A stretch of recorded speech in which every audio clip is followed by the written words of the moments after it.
महाराष्ट्र की राजधानी मुंबई से इस वक्त बड़ी खबर आ रही है।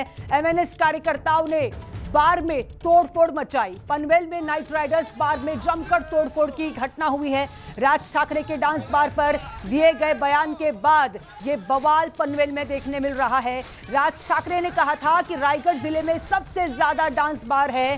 कैसे चल रहे हैं वो डांस बार, वो भी महाराजा की राजधानी में।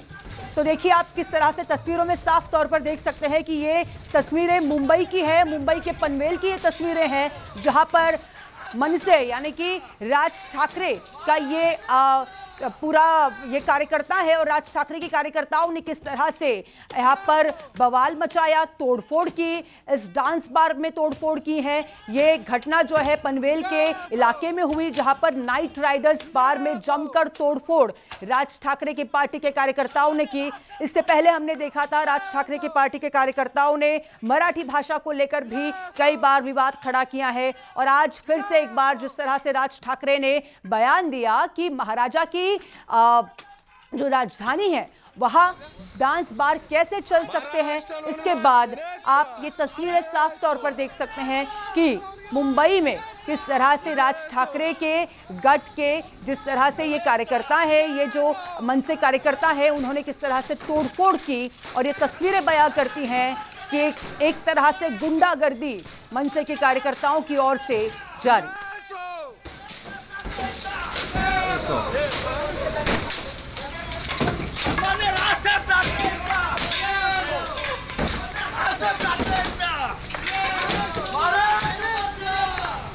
और इसी बीच और एक बड़ी खबर आ रही है जम्मू कश्मीर से। जम्मू कश्मीर के कठुआ में खाई में कार गिर गई।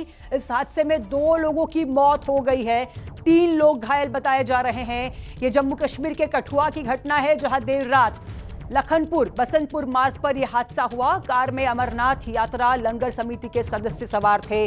जिस तरह से अमरनाथ यात्रा जारी है और इसी बीच आपने देखा एक घटना हो गई जिसमें 2 लोगों की मौत हो गई है, 3 लोग घायल हैं।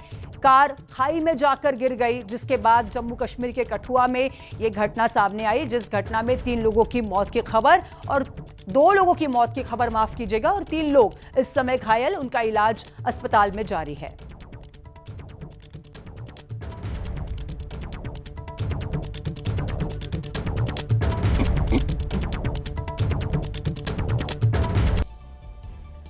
वहीं तमिलनाडु के मदुरा में चलती बस में अचानक खतरनाक हादसा हो गया। बस अपनी रफ्तार में जा रही थी, तभी ड्राइवर ने अचानक ब्रेक मार दिया। इसके बाद जो कुछ हुआ उससे लोगों की रूह कांप गई है। तेज रफ्तार बस चल रही है। बस के दरवाजे के पास एक महिला अपने बच्चे को गोद में लिए बैठी है। वहीं महिला के बगल एक युवक भी बैठा है, वो बच्चे को लिए हुए है। अब देखिए बस ड्राइवर अचानक ब्रेक मारता है तो महिला के हाथ से बच्चा छिटक कर बस के बाहर गिर जाता है। जैसे ही बच्चा बस के बाहर गिरता है, उसकी मां तुरंत अपने बच्चे को उठाने के लिए दौड़ती है। बच्चा रोने लगता है और वो उसे चुप कराती है। लेकिन इस महिला के बगल में जो युवक बैठा था, वो भी अचानक ब्रेक लगाने की वजह से बच्चे को लेकर गिर जाता है।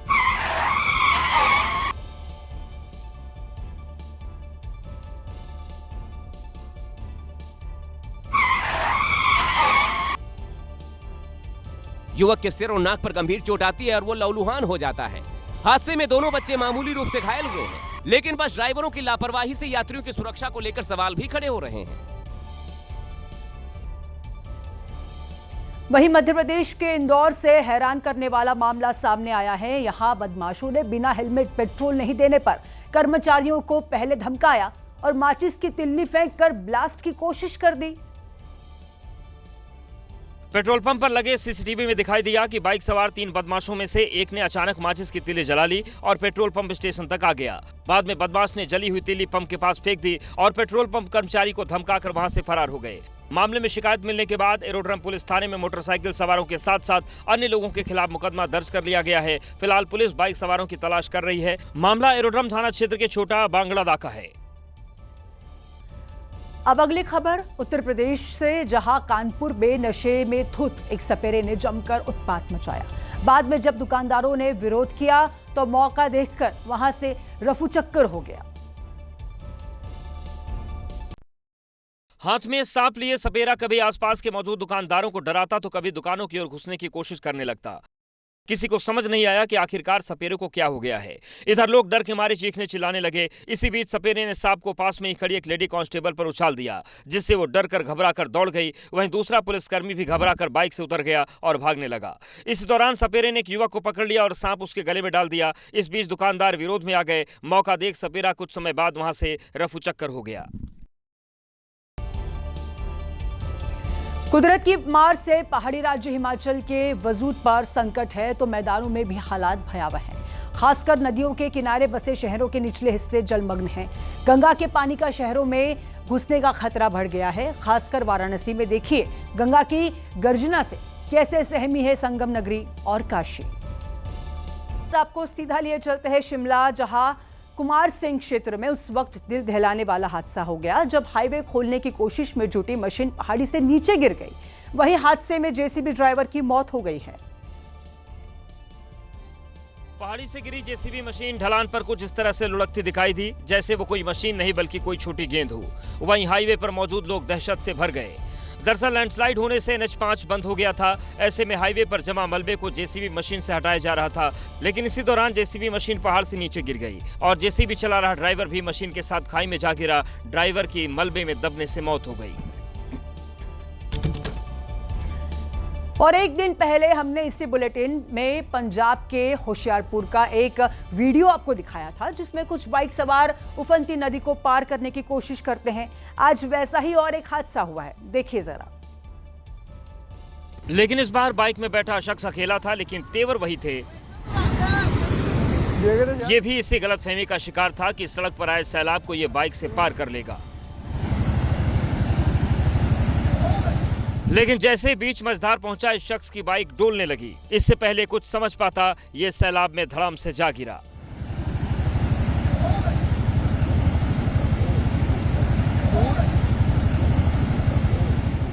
गनीमत ये रही कि आसपास स्थानीय लोग थे जिन्होंने तत्परता दिखाते हुए युवक की जान बचा ली, लेकिन युवक की मोटरसाइकिल अब भी पानी के तेज बहाव में फंसी हुई है।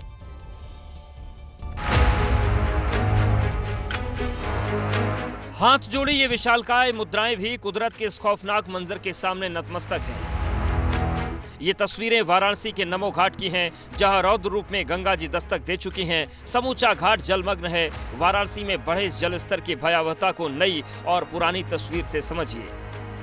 पहली तस्वीर नमो घाट के आम दिनों की है, जहां साधु संतों की भरमार रहती है। पूरा घाट सैलानी और श्रद्धालुओं से भरा रहता है। जिस घाट पर छोटे बच्चे गाड़ियां चलाते थे, वहां फिलहाल बोट चलाने की नौबत आ चुकी है। पहली तस्वीर श्याम वर्ण के 6 हाथों की मूर्ति गंगा जी से अच्छी खासी दूरी पर है, जबकि दूसरी तस्वीर में नजर आ रहा है कि सभी हथेलियों का आधे से ज्यादा हिस्सा जलमग्न है। करीब 47 साल पहले वाराणसी में गंगा का जलस्तर 73 मीटर को पार कर गया था। अगले 24 घंटे में भी बारिश तेज रही तो गंगा जी घाटों से निकलकर काशी की सड़कों पर नजर आ सकती हैं। स्थानीय लोगों की माने, काशी वालों की माने तो 1978 में बाढ़ का भयावह रूप देखा था और कहीं न कहीं ये भी अनुमान, ये भी संभावना जताई जा रही है कि अगर ऐसी स्थिति रही तो आने वाले कुछ ही घंटों में काशी में भयावह स्थिति हो सकती है। गंगा मैया के बढ़ते जलस्तर से नमो घाट पर पर्यटकों के आने पर रोक लगी हुई है। प्रधानमंत्री नरेंद्र मोदी भी अपने संसदीय क्षेत्र वाराणसी में थे, जहां उन्होंने बाढ़ के खतरे की समीक्षा की, राहत के निर्देश दिए।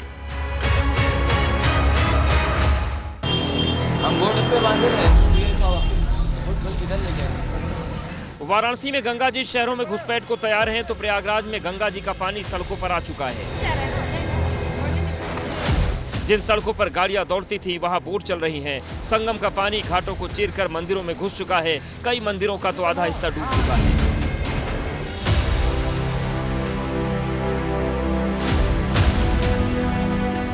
चंद्रशेखर आजाद घाट में तो मानो खुद समंदर चलकर आ गया हो। आजाद घाट के सामने ही मौजूद पुल के आधे पिलर तक पानी चढ़ा हुआ है।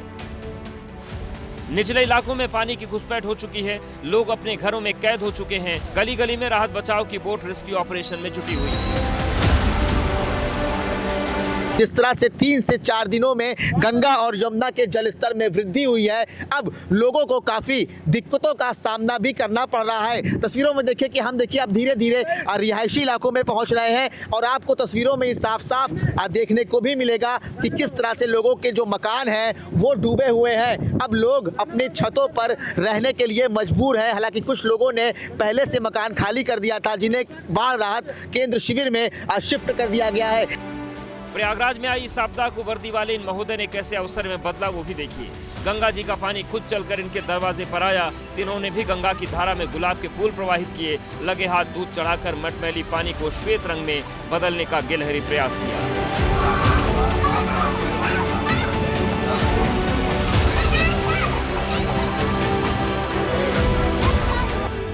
गंगा की गर्जन की एक और तस्वीर देखिए। कटान पर मौजूद घर और पेड़ों में हलचल होती है। पहला पेड़ गिरता है और कुछ देर के बाद मकान भी गंगा की इन्हीं लहरों के सामने समर्पण कर जल समाधि ले लेता है।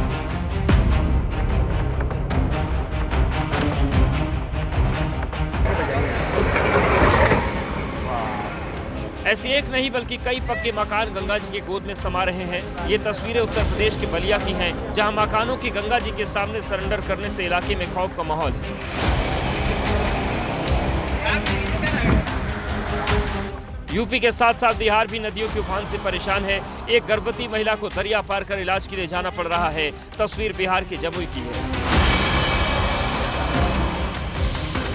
स्थानीय लोगों का कहना है कि कई वर्षों से लोग इस तरह जान जोखिम में डालकर दरिया पार कर रहे हैं। पुल के लिए कोई सुनवाई नहीं हो रही है। यहाँ से स्थानीय निर्दलीय विधायक सुमित सिंह अभी मंत्री हैं। चिराग पासवान यहाँ से सांसद रह चुके हैं और अब उनके जीजा अरुण भारती यहाँ से सांसद हैं, लेकिन जनता को एक अदद पुल भी नसीब नहीं हो रहा है।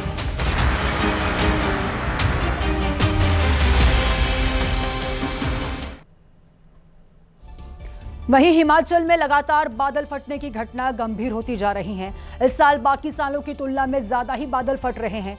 बीते 24 घंटों में 3 जगहों पर बादल फटने और फ्लैश फ्लड से तबाही की खबरें आ चुकी हैं।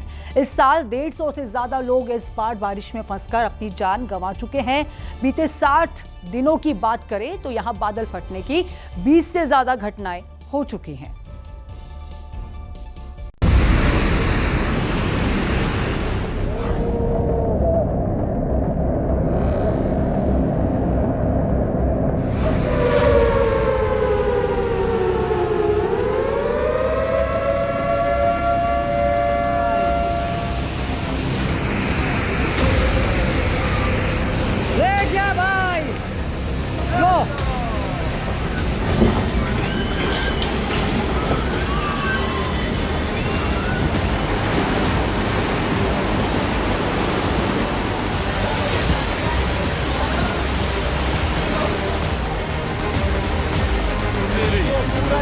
वो और पूरा ही आ गया दोस्त।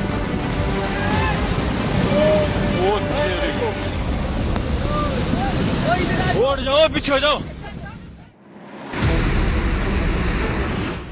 ये तस्वीरें हिमाचल प्रदेश के उन इलाकों की हैं जहां पर सैलानियों की भरमार रहती है, लेकिन फिलहाल इन खूबसूरत वादियों से कुदरत की खौफनाक तस्वीरें सामने आ रही हैं। कुल्लू, मंडी, कांगड़ा और लाहौल स्पीति में बादलों का विध्वंस सामने आ रहा है। कहीं बादल फटने की घटना घट रही है तो कहीं लैंडस्लाइड से पहाड़ दरक रहे हैं।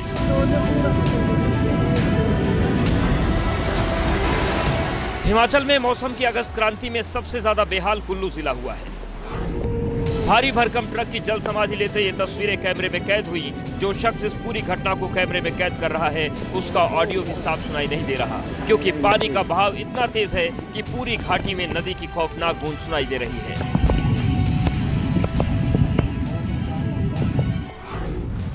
जो ट्रक कुछ वक्त पहले तक पानी की इस रफ्तार को चुनौती दे रहा था, वो कुछ वक्त बाद दम तोड़ देता है।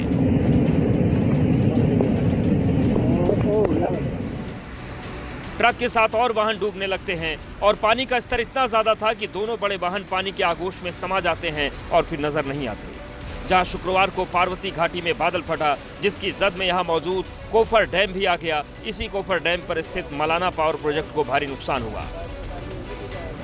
मलाना प्रोजेक्ट का बड़ा हिस्सा पानी में बह गया। यहाँ मौजूद टनल और किनारे पड़ी कुछ मशीन और वाहन तबाही की गवाही दे रहे हैं। इन तस्वीरों को देखकर कोई नहीं कह सकता कि यहाँ शुक्रवार को बाढ़ आने से पहले कोई पावर प्रोजेक्ट था भी। बादल फटने की वजह से कुल्लू में मलाना 1 हाइडल पावर प्रोजेक्ट को भी काफ़ी नुकसान हुआ है। दरअसल शुक्रवार शाम को बादल फटता है, जिसकी वजह से मलाना 1 हाइडल पावर प्रोजेक्ट जो है वो काफ़ी ज़्यादा डैमेज हो गया है। उसका जो डैम है वो डैमेज हो गया है। कितने बजे का ये वाक़या था जब सारा कुछ हुआ? ये सर कम से कम वैसे तो 3, साढ़े 3, 4 बजे के टाइम पे थोड़ा थोड़ा पानी बढ़ रहा था।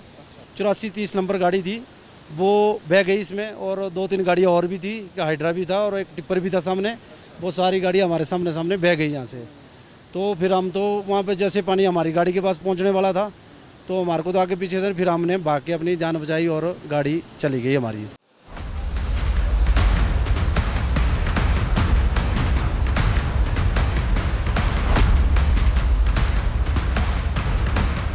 इसी पावर प्रोजेक्ट के ऊपर पुल था जो बह चुका है। यहाँ से करीब 10 किलोमीटर दूर मलाना गांव है। ये पुल मलाना गांव पहुँचने का एकमात्र रास्ता है और अब स्थानीय लोग जान जोखिम में डालकर कुदरत की इन चुनौतियों को पार कर रहे हैं। आपको लिए चलते हैं मध्य प्रदेश के उज्जैन में, जहां एक डॉक्टर की सूझबूझ ने एक मरीज की जान बचा ली। अस्पताल में मौजूद लोग उम्मीद छोड़ चुके थे, लेकिन काफी देर तक डॉक्टर मरीज को बचाने का प्रयास करता रहा। डॉक्टर के सामने ही मरीज अचानक जमीन पर गिर गया। डॉक्टर समझ गया कि मरीज को दौरे पड़े हैं, इसलिए बिना समय गंवाए तुरंत सीपीआर देना शुरू कर दिया।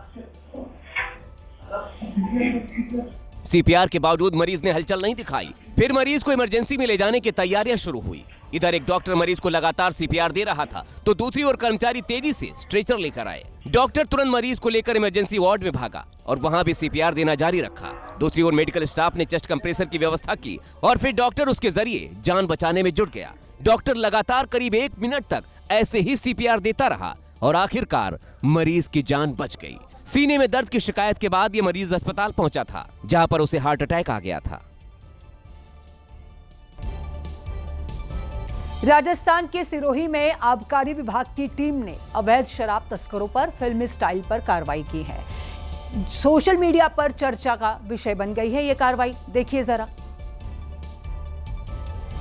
सिरोही के बागसीन टोल के सीसीटीवी फुटेज पर गौर करिए। काले रंग की स्कॉर्पियो कार रॉन्ग साइड से टोल की ओर जा रही है। इसके साथ ही 2 युवक भी टोल की ओर बढ़ते दिख रहे हैं। वहीं जिस टोल बूथ की तरफ स्कॉर्पियो कार बढ़ रही है, इसी वक्त उस टोल बूथ पर एक सफेद रंग की कार आकर रुकती है। यहाँ तक किसी को अंदाजा नहीं था कि आगे क्या होने वाला है, लेकिन जैसे ही टोल बूथ खुला और सफेद रंग की कार आगे बढ़ी, स्कॉर्पियो कार रास्ते में आकर खड़ी हो गई, जबकि पैदल चल रहे दोनों युवक दौड़कर सफेद रंग की कार के पास पहुंच गए। हालांकि रास्ता न होने के बाद सफेद रंग की कार तेजी से आगे बढ़ी, लेकिन सामने खड़ी स्कॉर्पियो से टकरा गई। इसके बाद पहले से पैदल घूम रहे युवक और आसपास मौजूद दूसरे सफेद रंग की कार के पास पहुंचे और उसमें सवार युवक को बाहर निकाला, जिसके बाद खुलासा हुआ कि सफेद रंग की कार से हरियाणा में बनी शराब की तस्करी हो रही थी और कार की घेराबंदी आबकारी विभाग की टीम ने की थी। टीम को कार के अंदर से भारी मात्रा में हरियाणा में बनी शराब मिली है। बताया जा रहा है कि कार ड्राइवर शराब को तस्करी कर गुजरात के मेहसाणा ले जा रहा था। सांप का नाम सुनते ही सिहरन पैदा हो जाती है। अगर पास आ जाए तो लोगों के होश उड़ जाते हैं। लेकिन यूपी के पीलीभीत में एक युवक ने न सिर्फ सांप को पकड़ लिया, बल्कि सांप के काटने के बाद भी वो डरा नहीं। युवक ने जैसे ही सांप को पकड़ा उसने काट लिया। सांप के अटैक के बाद युवक उसे छोड़कर भागा, लेकिन वहां मौजूद एक बुजुर्ग ने सांप को भागने नहीं दिया।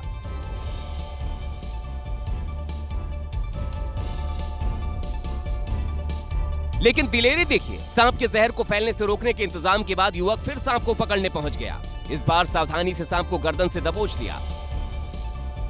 तमाशबीन भीड़ सब कुछ देखती रही। लोगों को सांप दिखाने के बाद युवक तुरंत उसे एक डिब्बे में बंद कर अस्पताल पहुंच गया, जहां पर डॉक्टरों ने उसका इलाज किया। लेकिन कहानी यहीं खत्म नहीं हुई।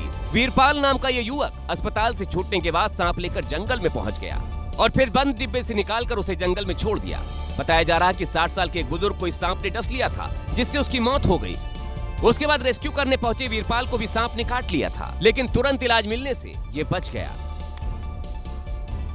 और इसी बीच एक बड़ी खबर आ रही है। अमेरिका के भारत पर 25% टैरिफ लगाने के बाद सूत्रों के हवाले से एक बड़ी खबर आ रही है। ट्रंप के दोबारा सत्ता में आने के बाद भारत का अमेरिका से कच्चे तेल का आयात 51% बढ़ चुका है। सूत्रों के मुताबिक आंकड़े जनवरी से 25 जून तक के हैं। इस दौरान कच्चे तेल का आयात 51% बढ़ा है। तो इस वक्त एक बड़ी खबर। हिमाचल प्रदेश के सीएम सुखविंदर सिंह सुक्खू के एस्कॉर्ट में तैनात पुलिस के जवानों का एक वीडियो अब सामने आया है, जिसमें कुछ जवान पुलिस की कार में शराब की पेटियां भरते दिखाई दे रहे हैं। जिन पर कार में शराब रोकने की जिम्मेदारी है, वही इसे कार में भरते दिखाई दिए। तस्वीरों में दिखा कि पुलिस के स्कॉट कार में शराब की पेटियां भरी गईं।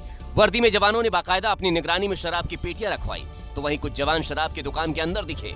शायद हिसाब किताब की प्रक्रिया चल रही हो। वीडियो सामने आने के बाद एएसआई समेत 4 जवानों को सस्पेंड कर दिया गया है। बता दें कि मौसम खराब होने की वजह से हिमाचल प्रदेश के सीएम को सड़क के रास्ते चंडीगढ़ आना पड़ा, जिसके साथ पुलिस की ये टीम भी वहां आई थी। यूपी के बलिया में गंगा नदी का जलस्तर खतरे के निशान को पार कर गया है। गंगा का पानी कई गांव में घुस चुका है। हालात इतने खराब हैं कि जो घर नदी किनारे बने हैं वो ताश के पत्तों की तरह बिखर रहे हैं। पहले मिट्टी का कटान हुआ, फिर पेड़ टूटा और फिर आशियाना पलक झपकते ही गंगा में समा गया। ये सिलसिला यही नहीं थमा, पड़ोस का एक और घर भी गंगा की जद में आया और घर ने भी जल समाधि ले। घर गिरते रहे और चक्की नौरंगा गांव के लोग हादसे से बेपरवाह होकर वीडियो बनाते रहे। सोचिए अगर ये मिट्टी का कटान और ज्यादा बड़ा होता तो कितना बड़ा हादसा हो सकता था। उत्तर प्रदेश के उन्नाव में एनकाउंटर के डर ने अपराधी को थाने पहुंचा दिया है। आरोपी न सिर्फ थाने सरेंडर करने पहुंचा, बल्कि चोरी का सामान भी अपने साथ लेकर आ गया। मैं इब्राहिम पुत्र खुशी मोहम्मद, जिला उत्तराखंड। मुझे गोली न मारी जाए, मैं आत्मसमर्पण करता हूं और अब कोई अपराध नहीं करूंगा। हाथों में तख्तियां लिए इस युवक ने अपने साथियों के साथ एक महिला से सोने चांदी के जेवरात ठग लिए थे। इसके 2 साथी पहले ही पुलिस मुठभेड़ में गिरफ्तार हो चुके हैं। आरोपी के पास से लूटे गए 2 कान के झुमके और एक अंगूठी बरामद हुई है और अब यह अपराध से तौबा कर रहा है और इसीलिए खुद थाने पहुंच गया। अब बात हैदराबाद की, जहां से लगातार गाय चोरी की घटनाएं सामने आ रही हैं। गाय चोरी का सीसीटीवी भी सामने आ गया है, जिसमें चोर गाय को कार में भरकर फरार होते दिखाई दे रहे हैं। सीसीटीवी में दिखा कि चोर कार से आए। एक युवक कार से उतरा और गाय को पकड़कर कार में ठूसने लगा। जब गाय कार के अंदर चली गई तो कार स्टार्ट हुई और वहां से चोर फरार हो गए। गायों को नशीला इंजेक्शन दिया जा रहा है। इसका खुलासा तब हुआ जब सड़कों पर इस अवस्था में गाय गिरी पड़ी मिली। पुलिस को संदेह कि एक संगठित गिरोह का काम है, जो नशीली दवाओं और वाहनों के जरिए गाय चोरी की घटनाओं को अंजाम दे रहे हैं। घटना हैदराबाद के सिकंदराबाद की है। दिल्ली से सटे गाजियाबाद में एक ऐसी चोरी हुई जिससे सुनकर आप भी हैरान रह जाएंगे। सीसीटीवी में कैद इस चोरी में चोर हीरे जेवरात या कोई महंगा सामान नहीं चुरा रहा, बल्कि नाले के ऊपर लगी लोहे की जालियां चुरा ले गया है। नाली की जाली उठाई और रिक्शा में डाला और रफू चक्कर हो गए। ये सजब चोरी की गजब कहानी है। तस्वीरों को ध्यान से देखिए। सीसीटीवी की टाइमिंग के मुताबिक देर रात 3:45 पर ई रिक्शा आया। अब सोचा गया कि ई रिक्शा तो आ गया है, लेकिन जाली कैसे निकाली जाए। एक चोर ने पहले एक्सपर्ट की तरह पूरे एरिया का मुआयना किया और फिर शुरू हुआ जाल को जमीन से निकालने का काम। आखिरकार चोर जाल निकालने में कामयाब रहा और खुला नाला छोड़कर जाल को ई रिक्शा में डालकर वहां से चोरों की टीम चंपत हो गई। खास बात यह थी कि चोर ई रिक्शा की नंबर प्लेट ढककर चोरी करने पहुंचे थे। मामला गाजियाबाद के लालकुआं इलाके का है। मालेगांव ब्लास्ट केस में आरोपों से बरी हुई बीजेपी की पूर्व सांसद साध्वी प्रज्ञा ने अभी कई विस्फोटक खुलासे किए हैं। उन्होंने अपनी रिहाई को सत्य की जीत भी बताया है। साध्वी प्रज्ञा ने सनसनीखेज दावा करते हुए कहा कि क्योंकि वो गुजरात में थी इसलिए पीएम मोदी का नाम भी उगलवाने की कोशिश की गई। माननीय मोदी जी का भी नाम लिया था। मुझे मैं गुजरात में रहती थी, इसलिए उन्होंने मोदी जी का भी नाम मुझसे कहलवाने का प्रयास किया। साध्वी प्रज्ञा ने दावा किया कि कई हिंदुवादी नेताओं के अलावा आरएसएस प्रमुख का नाम लेने का भी दबाव बनाया गया। उसमें सभी के नाम आए हैं, मैंने लिखित में सब दिया है। माननीय योगी जी का है, माननीय मोहन भागवत जी का है, माननीय सुदर्शन जी का है और इंद्रेश जी का है। साध्वी प्रज्ञा ने यह आरोप परमवीर सिंह पर लगाए, जो उन दिनों मालेगांव ब्लास्ट की जांच कर रहे थे। हरियाणा के रेवाड़ी में 29 जुलाई को एक ट्रक कंडक्टर की हत्या के मामले में पुलिस ने जो खुलासे किए हैं वो बेहद चौंकाने वाले हैं। दरअसल पुलिस के मुताबिक हत्या में शामिल एक आरोपी बीटेक टॉपर है, जिसे पुलिस ने गिरफ्तार कर लिया है। हालांकि इस मामले में मुख्य आरोपी दीपक समेत 5 आरोपी पुलिस की गिरफ्त से बाहर हैं। दीपक नाम के युवक जो कि मुख्य इस हत्या में आरोपी है, वो अभी फरार है। उसके साथ 4 और युवक हैं जो कि इस हत्या को अंजाम दिया है। पुलिस के मुताबिक 29 जुलाई को ट्रक कंडक्टर मनोज शराब के नशे में घूम रहा था, तभी उसकी वहां शराब पी रहे लोगों के साथ गाली गलौज हो गई, जिस पर दीपक और उसके साथियों ने योजना बनाकर ट्रक कंडक्टर मनोज की पिटाई कर दी और मौके से फरार हो गए। वहीं इंटरनल इंजरी और ब्लीडिंग से मनोज की मौत हो गई। और इस वक्त एक बड़ी खबर आ रही है पहलगाम से। पहलगाम हमले को लेकर मणिशंकर अय्यर का विवादित बयान सामने आया है। किसी देश ने पाकिस्तान को जिम्मेदार नहीं ठहराया, यह कहना है मणिशंकर का। 33 देशों में किसी ने पाकिस्तान को जिम्मेदार नहीं कहा है, न तो संयुक्त राष्ट्र और न ही अमेरिका ने जिम्मेदार बताया। ये बड़ी खबर इस वक्त आ रही है। हम ऐसा कोई सबूत पेश नहीं कर पाए हैं जिससे लोगों को यकीन हो सके कि किस पाकि एजेंसी ने यह हरकत की है। किसी ने नहीं कहा। वो जो 33 देश ठरूर और उनके लोग गए हों कि पाकिस्तान जिम्मेवार है, यूएन ने भी नहीं कहा कि पाकिस्तान जिम्मेवार है, अमेरिका ने नहीं कहा कि पाकिस्तान जिम्मेवार है। हम ही इकलौता है जो अपने छाती को पीटते हुए कहते हैं कि हाय हाय पाकिस्तान है जिम्मेवार। कोई मानने को तैयार नहीं है। हम कोई सबूत नहीं पेश कर पा रहे हैं। अस्पतालों में कैसी लापरवाही हो सकती है, इसका अंदाजा लगाना मुश्किल होता है। महाराष्ट्र के नांदेड़ से ये वीडियो आप देखिए जरा, इसके बाद आप कहेंगे कि कोई अस्पताल इतनी लापरवाही कैसे कर सकता है। महिला मरीज बेड पर लेटी थी और उसके ऊपर चूहा दौड़ रहा था। मरीज को इस बात का पता भी नहीं था कि उसके ऊपर कोई चूहा रेंग रहा है। ये वीडियो नांदेड़ के ग्रामीण अस्पताल का है। इस अस्पताल में मरीजों से ज्यादा चूहे दिखे। ये दावा हवाई नहीं, बल्कि आप खुद इस वीडियो को देख लीजिए। एक चूहा चप्पल के नीचे से भागा, दूसरा चूहा वहीं घूमता रहा, तीसरा चूहा भी मरीजों के बेड के नीचे बेखौफ दिखा और चौथा चूहा तो बेड पर पड़ी महिला के ऊपर ही टहल रहा था। लेकिन अस्पताल प्रशासन को इसकी कोई फिक्र नहीं थी, इसलिए मरीज के एक परिजन ने वीडियो बनाकर नांदेड़ के इस अस्पताल की व्यवस्थाओं की सच्चाई सबके सामने ला दी। मध्य प्रदेश के खरगोन जिले में एक शिक्षक की विवादित टिप्पणी के बाद बवाल हो गया। बड़ी संख्या में छात्राएं सड़क पर उतरकर हंगामा करने लगी और शिक्षक पर गंभीर आरोप लगाते हुए उसको सस्पेंड करने की मांग कर दी। बच्चे पैदा करना मत सिखाओ, लिखित शिक्षक के इस बयान के बाद छात्र छात्राएं आक्रोशित हो गए। बच्चे पैदा करना मत सिखाओ, लिखित इस बयान से आहत छात्राओं ने हंगामा शुरू कर दिया और शुक्रवार देर शाम सड़क पर उतर गए।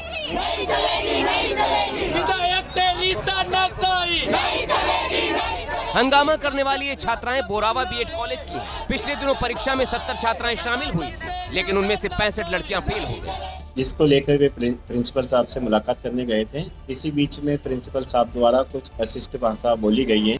प्रिंसिपल सुरेंद्र तिवारी की वो अशिष्ट भाषा एक बार फिर सुनिए।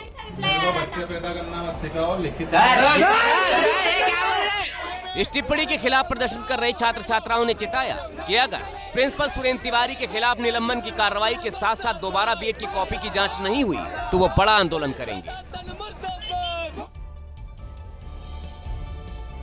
झांसी के महारानी लक्ष्मीबाई नेत्र चिकित्सालय में एक बुजुर्ग की अचानक तबीयत बिगड़ गई। ऐसे में हॉस्पिटल स्टाफ ने बुजुर्ग को तुरंत सीपीआर देकर जान बचा ली।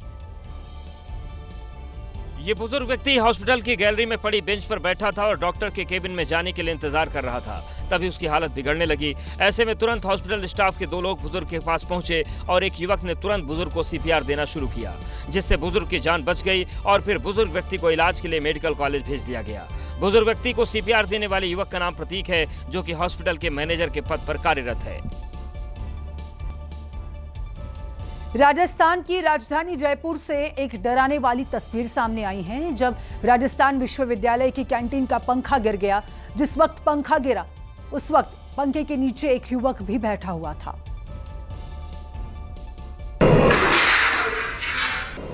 पंखा अचानक गिरा और हड़कंप मच गया। उस वक्त विश्वविद्यालय में भीड़ थी। सीसीटीवी में 2 लोग काउंटर पर बात करते दिखाई दिए। घटना के चंद सेकंड पहले वहां से एक युवक निकला और तभी छत से पंखा टूटकर नीचे गिर गया। चहलकदमी कर रहा छात्र तो किस्मत से बच गया, लेकिन कुर्सी पर बैठा छात्र इसकी चपेट में आ गया। पंखे का एक हिस्सा सीधे छात्र के कंधे को टकराता हुआ नीचे गिरा। वो तो भला हो कि पंखा छात्र के सिर पर नहीं गिरा। बताया जा रहा कि कैंटीन की छत की मरम्मत कुछ दिन पहले ही कराई गई थी। घटना 10 दिन पहले की है, जिसका वीडियो अब सामने आया है।